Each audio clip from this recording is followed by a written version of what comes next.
या ये धोखे का संसार है।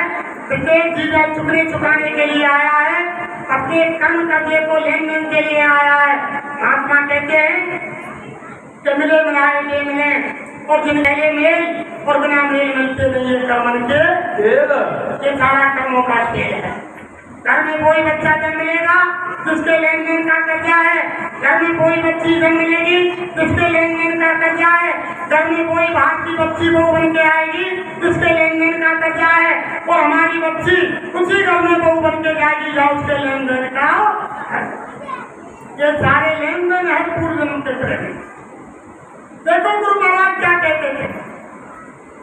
एक फौजी थे प्रेमियों, फौज में नौकर हो गए। अचानक उनकी मां मर गई, अचानक उनके पिता मर गए, उनकी शादी नहीं हुई और कोई बच्चा उनके माँ बाप को था नहीं। अकेले फौजी फौज में नौकरी करते थे प्रेमियों। बहुत सारा पैसा फौज में इकट्ठा हो गया। अच्छा देखा तो बहुत पैसा हो गया। और उन फौजी का काम क्या था कि एक सेठ की दुकान थी, रोजाना फौज के लिए वहां से राशन ले जाते थे और जहाँ लंगर बनता था वहाँ उस लंगर में जाकर के डालते थे। एक दिन सेठ से उसकी बहुत गहरी दोस्ती हो गई करेंगे फौजी। जब फौजी की दोस्ती हो गई तो सेठ बोले कि भैया फौजी, तुम्हारे घर परिवार में भी कोई नहीं है, तुम अकेले हो, तुम्हारी बीवी भी नहीं है और तुमने बहुत सारा धन इकट्ठा कर लिया। मैं आपसे एक बात पूछूं? फौजी ने कहा हाँ पूछो दोस्त। तो सेठ ने कहा कि भैया दोस्त फौजी, ये धन तुम्हारे पास रखा है, क्या काम आ रहा है? इस धन को मुझको दे दो, जिससे मेरा व्यापार और बढ़ जाएगा और इससे बहुत सारा पैसा कमाऊंगा और मैं तुम्हारा पैसा लौटा दूंगा। फौजी ने कहा कि बात तो सही है सेठ जी, जब हम तुम दोस्त हैं सबसे, तो फिर इसमें क्या शंका है? फौजी ने पैसा सेठ जी को दे दिया, सारा पैसा दे दिया प्रेमियों सेठ जी को।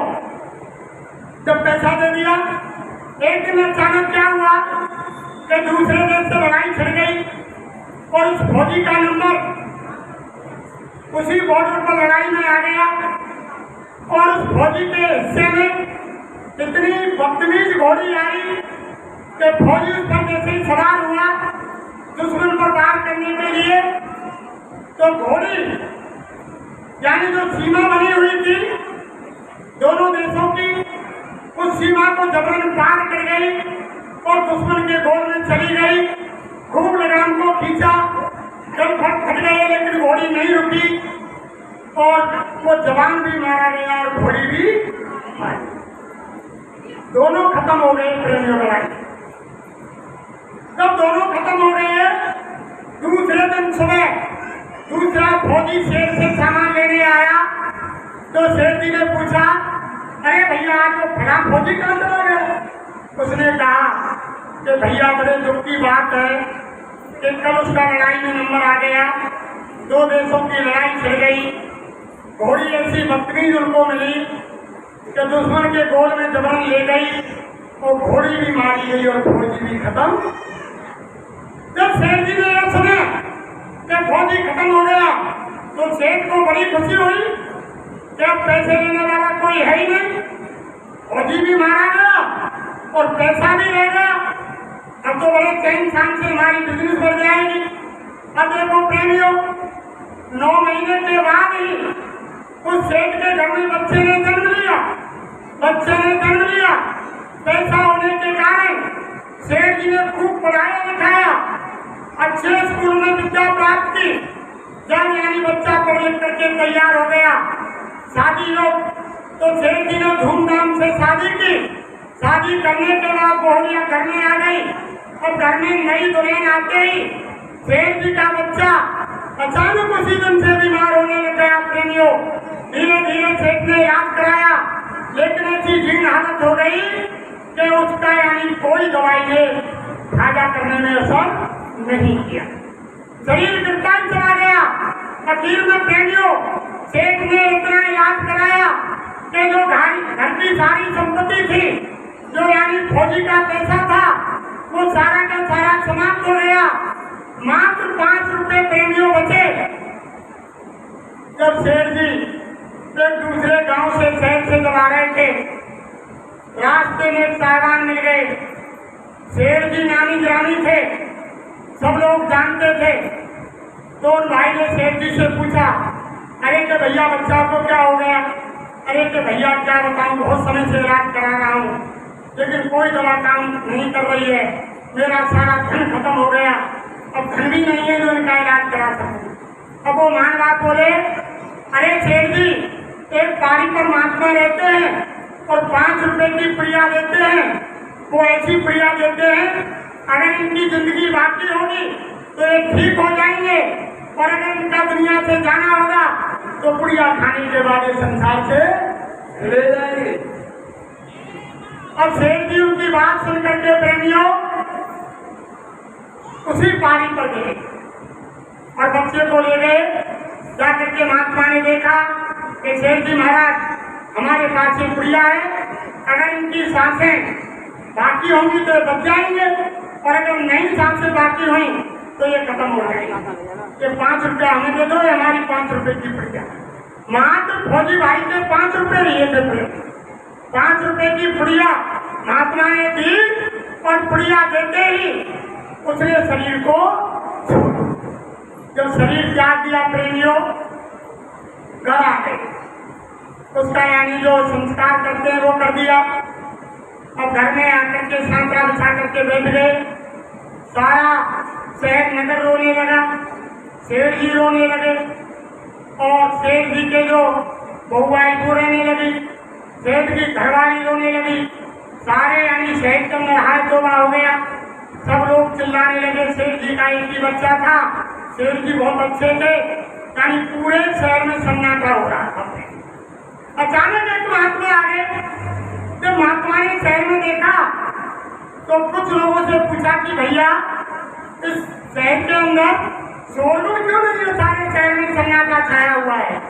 अरे के बाबा यहाँ के सेठ जी बड़े धनीमानी थे, उनके एक बच्चा था, बहुत उन्होंने पढ़ाया लिखाया, उनकी शादी की, शादी होते ही वो बीमार हो गए और बीमारी के बाद बहुत इलाज कराया, वो नहीं बच्चे दुनिया से चले गए और सारा शहर रो रहा है, उनका परिवार रो रहा है।